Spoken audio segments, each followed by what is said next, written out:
মাদক দিয়ে দূর হয় না। হতাশা দূর হবে, বলে দিব তিনটা জিনিস, মাত্র তিনটা। কয়টা ভাই? এক, 5 ওয়াক্ত নামাজ। এক কি? নামাজে আপনি অজু করে সিজদা দেন, ইনশাআল্লাহ আপনার মনে প্রশান্তি না আসলে আমাকে এসে বলেন যে আসলে। চোখের পানি, মনের আবেগ যা আছে আপনার ভিতরে, কষ্ট, দুঃখ, যন্ত্রণা, সব আল্লাহকে ঢেলে দিবেন। নিজের আবেগ ধরে রাখবেন এখানে, আপনি আল্লাহর জন্য ঢেলে দিবেন। মানুষকে আবেগ দেখা কি না? মানুষ আপনার চোখের পানির মর্ম বুঝবে? মানুষ কি মানুষের চোখের পানির মর্ম বোঝে? আপনার পিতা যদি মারা যায়, আমার কাছে এসে দোয়া চান, কান্নাকাটি করে, আমি দোয়া করতে পারবো, কিন্তু আমি কিন্তু আপনার ফিলিংসটা বুঝতে পারবো না। আপনার অনুভূতি কে বুঝতে পারবেন? আল্লাহ পাক আপনার ঘাড়ের রগের চেয়েও কাছে আছে। সুবহান আল্লাহ পাক ঘাড়ের রগের চেয়ে কাছে আছে। গতকালকে বাংলাদেশের একজন বরেণ্য আলেমের সাথে একটা কনফারেন্সে ছিলাম। উনি বলছিলেন যে এক ব্যক্তি, এটা শোনেন, এক ব্যক্তি খুব তার শখ যে তিনি সাহাবীদের মতো নামাজ পড়া শিখবেন। কথা বুঝতে পারছেন? সাহাবীদের মতো নামাজ শিখবেন। তো একজন বরেণ্য আলেমের কাছে এসেছেন, এসে বলছেন যে আমাকে সাহাবীদের মতো নামাজ শিখিয়ে দেন। তখন সেই আলেম আরেকজন আলেমের সন্ধান দিয়েছেন, যা তুমি তার কাছে যাও, তিনি শেখাবেন।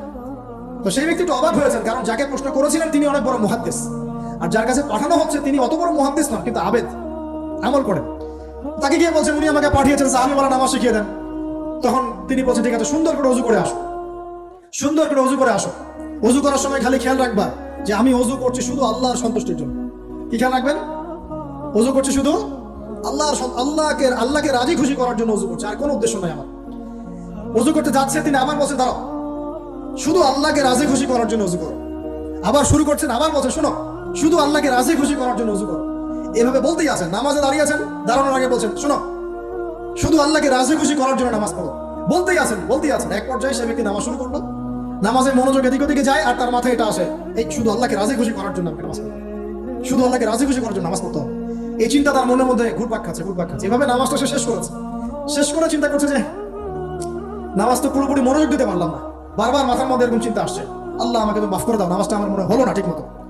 তখন সে ফিরে এসে তার সে ওস্তাদকে বলছেন, আমার তো নামাজ এরকম করে পড়লাম, কিন্তু শেষমেশ মনে হলো যে নামাজটা হয়তো কবুল হয় নাই, আল্লাহর কাছে খুব মাফ চাইলাম, আল্লাহ আমাকে মাফ করে দাও, নামাজটা মনে হলো না।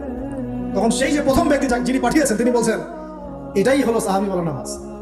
তারা আল্লাহকে রাজি খুশি করার জন্য নামাজ পড়তেন, নামাজ শেষ করে আল্লাহর কাছে ইস্তেগফার করতেন, আল্লাহ কিছুই হলো না, কিছুই হলো। আমার কথা কি বুঝতে পারছেন? অতএব আল্লাহকে রাজি খুশি করার জন্য আপনি আপনার আবেগ, আপনার ইবাদত সব ফেলে দিবেন, অন্য কারো কাছে কিছু পাওয়ার আশা করুন। অতএব নামাজ আপনার মাদকের দিকে যাওয়া লাগবে না, নামাজই আপনার হতাশা দূর করে দেবে ইনশাআল্লাহ।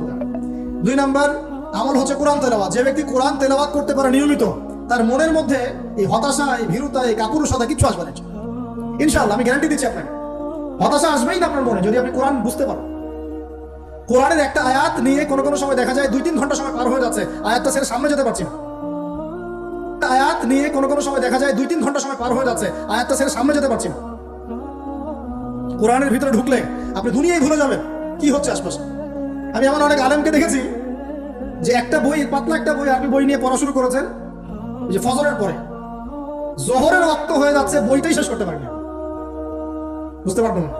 যখন আপনি ইলমের ভিতরে ঢুকে যাবেন, কোরআনের ভিতরে, হাদিসের ভিতরে, আপনার দুনিয়ার খেয়ালই নাই।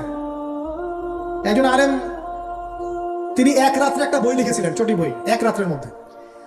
বলা হচ্ছে তার সম্পর্কে বলা হচ্ছে যে রাতের খাবার তাকে দেওয়া হয়েছে, যে আপনি এটা খেয়ে নেন, খাবারটা পাশেই আছে,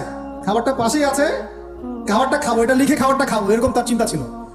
ফজর হয়ে গেছে, বই লিখাও শেষ, খাবার এই অবস্থায় পড়ে আছে, ডুবে গেছেন ভিতরে, খাওয়ার মাথায় খেয়াল নাই।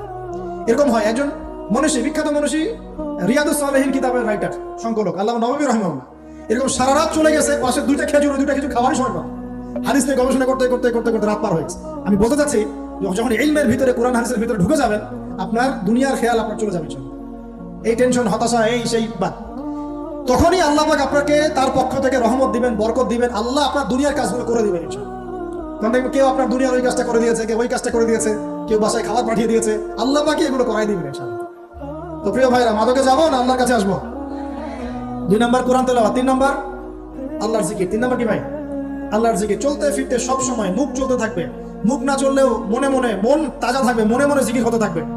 মনে জিকির করতে পারেন, মুখ নড়বে না, কিন্তু মনে আপনার একটা জিকির হতে থাকবে, সুবহানাল্লাহ, আলহামদুলিল্লাহ, লা ইলাহা ইল্লাল্লাহ, আল্লাহু আকবার। পারা যাবে? পারে। মানুষের মন কখনো চুপ করে থাকে না, কিন্তু মানুষের মন অলওয়েজ কিছু না কিছু চিন্তা করতে থাকে না, যতক্ষণ না ঘুমায় মানুষ। তো প্রিয় ভাইরা, বেশি বেশি জিকির করবো, সুবহানাল্লাহ, আলহামদুলিল্লাহ, লা ইলাহা ইল্লাল্লাহ, আল্লাহু আকবার, লা হাওলা ওয়ালা কুওয়াতা ইল্লা বিল্লাহ, এগুলো চলতে থাকবে। আল্লাহ পাক তৌফিক দান।